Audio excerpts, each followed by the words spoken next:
Madam, আপনার বিষয়ে খবরের কাগজে লেখা বেরিয়েছে। মানিক রাজ, আজ আমার কিছু বন্ধু আসবে, ফার্ম হাউস রেডি করো। ওরা কিছুদিন এখানেই থাকবে। ওদের ডাকার আগে আমার পারমিশন কেন নেওয়া হয়নি? হ্যাঁ, তাই তো, কেন নেওয়া হয়নি? নিজের বাড়িতে বন্ধুদের ডাকতে গেলে পারমিশন নিতে হবে? না ছোট ম্যাডাম, এটা তো তোমারই প্রাসাদ।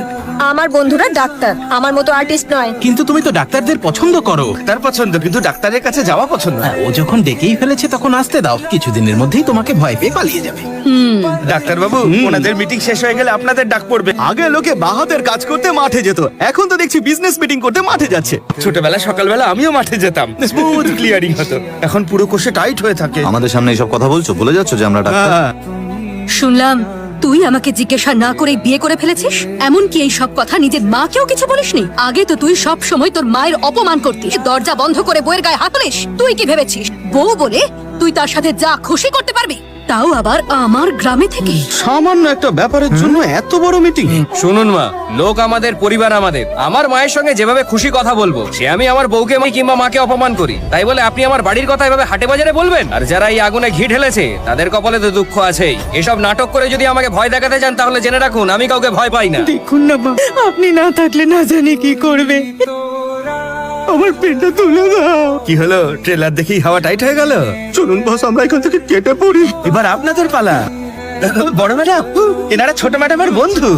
হ্যালো ম্যাম, তোমরা এখানে কি প্রজেক্টের জন্য এসেছো? আমরা গরিবদের সেবা করার জন্য একটা হসপিটাল খুলতে চাই, আর সেটারই সার্ভে করতে এসেছি। অ্যাকচুয়ালি আমাদের এই হসপিটালের আইডিয়াটা উনিই দিয়েছিল। ও বলেছিল গরিবদের জন্য এখানে যদি হসপিটাল বানানো হয় আপনি খুব খুশি হবেন। এটা কি সত্যি কথা?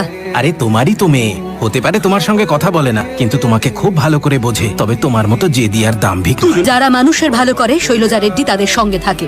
যতক্ষণ ভালো জায়গা না পাচ্ছ ততক্ষণ এখানে থাকতে পারে। Thank you madam. ওদের থাকার ব্যবস্থা করো। আমি আগেই সব ব্যবস্থা করে রেখেছি। তুই মাকে না জানিয়ে ওকে ভালোবেসে ফেলেছিস, তারপর আশীর্বাদও সেরে ফেলেছিস, তারপর আমাদের হবু জামাইকে গ্রামেও নিয়ে এলি আর ফার্ম হাউসে থাকার ব্যবস্থা করলি।